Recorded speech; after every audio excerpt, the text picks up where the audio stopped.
ಶಿರಸಿ ನಗರದ ದೇವಿಕೆರೆ ಸಮೀಪದ Manoj ice cream parlour ಬಳಿ ನಿರ್ಮಾಣಗೊಂಡ ನೂತನ ಪ್ರಧಾನಮಂತ್ರಿ ಭಾರತೀಯ ಜನೌಷಧಿ ಕೇಂದ್ರವನ್ನು ಸಂಸದ ವಿಶ್ವೇಶ್ವರ ಹೆಗಡೆ ಕಾಗೇರಿ ಸೋಮವಾರ ಬೆಳಿಗ್ಗೆ ಉದ್ಘಾಟಿಸಿದರು. ಬಳಿಕ ಮಾತನಾಡಿದ ಅವರು, ಭಾರತ ವಿಕಸಿತ ಭಾರತವಾಗಬೇಕು, 2047ರ ವೇಳೆಗೆ ಅಭಿವೃದ್ಧಿ ಹೊಂದಿದ ಸಮೃದ್ಧ ಭಾರತ ನಿರ್ಮಾಣವಾಗಬೇಕು ಅನ್ನುವಂತಹ ದೇಶದ ಜನತೆಯ ಮುಂದಿರುವಂತಹ ಗುರಿಯನ್ನು ತಲುಪುವುದಕ್ಕೆ ಸ್ವದೇಶಿ ಚಿಂತನೆಯ ಪ್ರಯತ್ನಗಳನ್ನು ನಾವು ಬಲವಾಗಿ ನಂಬಿ ಮುಂದುವರಿಸಬೇಕಾಗಿದೆ. ಹಾಗೆಯೇ ವಂದೇ ಮಾತರಂ ಎನ್ನುವಂತಹ ಒಂದು ಘೋಷವಾಕ್ಯದಿಂದ ನಾವೆಲ್ಲ ಒಟ್ಟಾಗಿ ಒಂದಾಗಿ ದೇಶ ಮೊದಲು ಎನ್ನುವಂತಹ ಭಾವವನ್ನು ಜಾಗೃತಗೊಳಿಸಬೇಕಾಗಿದೆ. ಈ ಹಿನ್ನೆಲೆಯಲ್ಲಿ ಭಾರತದ ಶ್ರೇಷ್ಠ ಸಂವಿಧಾನ ನಮ್ಮೆಲ್ಲರಿಗೂ ಒಂದು ಒಳ್ಳೆಯ ಅವಕಾಶವನ್ನು ಕೊಟ್ಟಿದೆ. ಇವತ್ತಿನ ಈ ಶುಭ ಸಂದರ್ಭದಲ್ಲಿ ಶಿರಸಿಗೆ ಇನ್ನೊಂದು ಹೆಮ್ಮೆಯ ಕ್ಷಣವಾಗಿದೆ. ಪ್ರಧಾನಮಂತ್ರಿ ಭಾರತೀಯ ಜನೌಷಧಿ ಕೇಂದ್ರ ದೇವಿಕೆರೆಯ ಈ ಸುಂದರವಾದಂತಹ ಪರಿಸರದಲ್ಲಿ ಪ್ರಾರಂಭವಾಗಿರುವುದು ಹೆಮ್ಮೆಯ ಸಂಗತಿ. ಕಳೆದ 15 ವರ್ಷದ ಅನುಭವವನ್ನ ಈ ಕ್ಷೇತ್ರದಲ್ಲಿ ಹೊಂದಿರುವಂತಹ ವಿನಾಯಕ್ ಹೆಗಡೆ ದಂಪತಿಗಳು ಈ ಪ್ರಧಾನಮಂತ್ರಿ ಭಾರತೀಯ ಜನೌಷಧ ಕೇಂದ್ರವನ್ನು ಪ್ರಾರಂಭ ಮಾಡುತ್ತಿರುವುದು ಅತ್ಯುತ್ತಮವಾದಂತಹ ಶ್ಲಾಘನೀಯವಾದಂತಹ ಪ್ರಯತ್ನ. ನಾನೊಬ್ಬ ಸಂಸದನಾಗಿ ವಿನಾಯಕ್ ಹೆಗಡೆಯವರ ಈ ಪ್ರಯತ್ನಕ್ಕೆ ಅಭಿನಂದನೆಯನ್ನು ಸಲ್ಲಿಸುತ್ತೇನೆ ಎಂದರು. ಈ ವೇಳೆ ಬಿಜೆಪಿ ಪ್ರಮುಖರಾದ ಆನಂದ್ ಸಾಲೆ, ರಮಾಕಾಂತ್ ಭಟ್, ರಾಘವೇಂದ್ರ ಶೆಟ್ಟಿ, ಆರ್.ವಿ. ಹೆಗಡೆ ಚಿಪ್ಪಿಗಿ, ಸತೀಶ್ ಹಲಗೆ, ಅಡಿಕೆ ವ್ಯಾಪಾರಸ್ಥರಾದ ರಾಘವೇಂದ್ರ ಭಟ್, ವಿನಾಯಕ್, ಸಚಿನ್ ಸೇರಿದಂತೆ ಅನೇಕರು ಉಪಸ್ಥಿತರಿದ್ದರು. ಇವತ್ತು ಗಣರಾಜ್ಯೋತ್ಸವದ ಶುಭ ಸಂದರ್ಭ. ತಮ್ಮೆಲ್ಲರಿಗೆ, ನಾಡಿನ ಜನತೆಗೆ ಗಣರಾಜ್ಯೋತ್ಸವದ ಹಾರ್ದಿಕ ಶುಭಾಶಯವನ್ನು ನಾನು ಸಲ್ಲಿಸ್ತಾ ಇದ್ದೇನೆ. ಭಾರತ ವಿಕಸಿತ ಭಾರತವಾಗಬೇಕು, 2047ಕ್ಕೆ ಅಭಿವೃದ್ಧಿ ಹೊಂದಿದ ಸಮೃದ್ಧ ಭಾರತ ನಿರ್ಮಾಣ ಆಗಬೇಕು ಅನ್ನುವಂಥ ದೇಶದ ಜನತೆಯ ಮುಂದಿರುವಂಥ ಗುರಿಯನ್ನು ತಲುಪೋದಕ್ಕೆ ಸ್ವದೇಶಿ ಚಿಂತನೆಯ ಪ್ರಯತ್ನಗಳನ್ನು ನಾವು ಬಲವಾಗಿ ನಂಬಿ ಮುಂದುವರಿಸಬೇಕಾಗಿದೆ. ಹಾಗೆಯೇ ವಂದೇ ಮಾತರಮ್ಮನಂತಹ ಒಂದು ಘೋಷವಾಕ್ಯದಿಂದ ನಾವೆಲ್ಲ ಒಟ್ಟಾಗಿ ಒಂದಾಗಿ ದೇಶ ಮೊದಲು ಅನ್ನುವಂಥ ಭಾವವನ್ನು ಜಾಗೃತಗೊಳಿಸ್ಕೊಳ್ಬೇಕಾಗಿದೆ.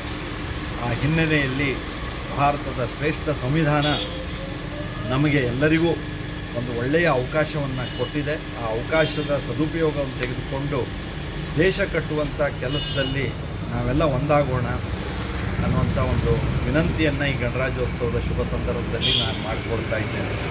ಇವತ್ತಿನ ಈ ಶುಭ ಸಂದರ್ಭದಲ್ಲಿ ಶಿರಸಿಗೆ ಇನ್ನೊಂದು ಹೆಮ್ಮೆಯ ಕ್ಷಣ.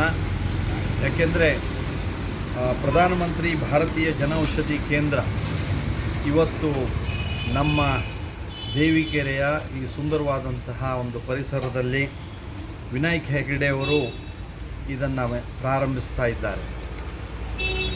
ಕಳೆದ ಒಂದು 10-15 ವರ್ಷದ ಅನುಭವವನ್ನು ಈ ಕ್ಷೇತ್ರದಲ್ಲಿ ಹೊಂದಿರುವಂತಹ ದಂಪತಿಗಳು ಅವರು ಈ ಪ್ರಧಾನಮಂತ್ರಿ ಭಾರತೀಯ ಜನೌಷಧಿ ಕೇಂದ್ರವನ್ನು ಪ್ರಾರಂಭ ಮಾಡ್ತಾ ಇರುವಂಥದ್ದು ಅತ್ಯುತ್ತಮವಾದಂಥ ಒಂದು ಶ್ಲಾಘನೀಯವಾದಂಥ ಒಂದು ಪ್ರಯತ್ನ. ನಾನು ಸಂಸದನಾಗಿ ವಿನಾಯಕ್ ಹೆಗಡೆಯವರ ಈ ಪ್ರಯತ್ನಕ್ಕೆ ನನ್ನ ಅಭಿನಂದನೆಗಳನ್ನು ಸಲ್ಲಿಸ್ತೇನೆ. ಅವರ ಕುಟುಂಬ ವರ್ಗದವರಿಗೆ, ಅವರ ಸ್ನೇಹಿತರು, ಅವರ ಬಂಧು ಬಳಗದವರಿಗೆಲ್ಲ ನಾನು ನನ್ನ ಅಭಿನಂದನೆಯನ್ನು ಸಲ್ಲಿಸ್ತೇನೆ. ಈ ಜನೌಷಧಿ ಕೇಂದ್ರ ಯಶಸ್ವಿಯಾಗಿ ಮುನ್ನಡೀಲಿ. ಜನತೆಯನ್ನು ಆರೋಗ್ಯ ಕಾಪಾಡೋದಕ್ಕೆ ಬೇಕಾದಂತಹ ಔಷಧಿಗಳನ್ನು ಕೊಡ್ತಾ ಒಂದು ಜಾಗೃತಿಯನ್ನು ಮೂಡಿಸುವಂಥ ಕೆಲಸವೂ ಔಷಧಿ ಅಂಗಡಿಗಳ ಮೂಲಕ ಆಗಲಿ. ನಮ್ಮ ಪ್ರಧಾನಮಂತ್ರಿ ನರೇಂದ್ರ ಮೋದಿಜಿಯವರು ಈ ದೇಶದ ಜನತೆಗೆ ಉತ್ತಮ ಆರೋಗ್ಯ ಇರಬೇಕು ಅನ್ನೋದಕ್ಕೆ ಅನೇಕ ರೀತಿಯ ಸಲಹೆ ಸೂಚನೆಗಳನ್ನು ಕೊಟ್ಟಿದ್ದಾರೆ.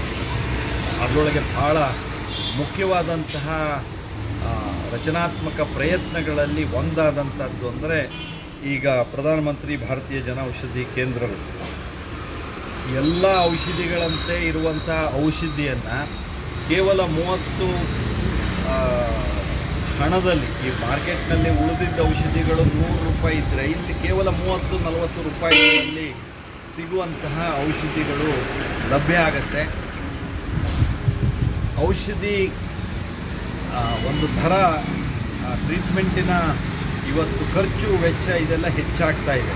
ಅದರ ಹಿನ್ನೆಲೆಯಲ್ಲಿ ಜನೌಷಧಿ ಕೇಂದ್ರಗಳೆಲ್ಲ ನಮ್ಮ ಅನಾರೋಗ್ಯ ಪೀಡಿತರಿಗೆ ಒಂದು ಆಧಾರ ಸ್ತಂಭವಾಗಿ ನಮಗೆ ಸಹಾಯಕ್ಕೆ ಬಂದಿದೆ. ನಮ್ಮ ಮಾನಸಿಕ ಧೈರ್ಯವನ್ನು ಹೆಚ್ಚಿಸಿದೆ. ಖರ್ಚು ವೆಚ್ಚ ಕಡಿಮೆ ಆಗೋದಕ್ಕೆ ಜನೌಷಧಿ ಕೇಂದ್ರಗಳು ಕಾರಣ ಆಗಿದೆ. ಹಾಗಾಗಿ ಸುಲಭ ದರದಲ್ಲಿ ನಮಗೆ ಲಭ್ಯ ಆಗುವಂಥ ಔಷಧಿಗಳನ್ನು ನಾವು ಕೊಂಡುಕೊಂಡು ಜನೌಷಧಿ ಕೇಂದ್ರಕ್ಕೆ ಬೆಂಬಲಿಸಿ ನಮ್ಮ ಆರೋಗ್ಯವನ್ನು ಕಾಪಾಡಿಕೊಳ್ಳೋಣ ಅಂತ ವಿನಂತಿ ಮಾಡಿಕೊಳ್ತೀನಿ. ವಿನಾಯಕ್ ಹೆಗ್ಡೆ ಅವರ ಈ ಪ್ರಯತ್ನಕ್ಕೆ ಮತ್ತೊಮ್ಮೆ ನನ್ನ ಶುಭಾಶಯವನ್ನು ಕೊಡ್ತಾ ಇದ್ದೀನಿ. ವೀಕ್ಷಕ ಮಹಾಪ್ರಭುಗಳೇ, ನಮ್ಮ ಚಾನಲ್ ಅನ್ನು ಸಬ್ಸ್ಕ್ರೈಬ್ ಮಾಡಿ, ಶೇರ್ ಮಾಡಿ, ಪ್ರೋತ್ಸಾಹಿಸಿ.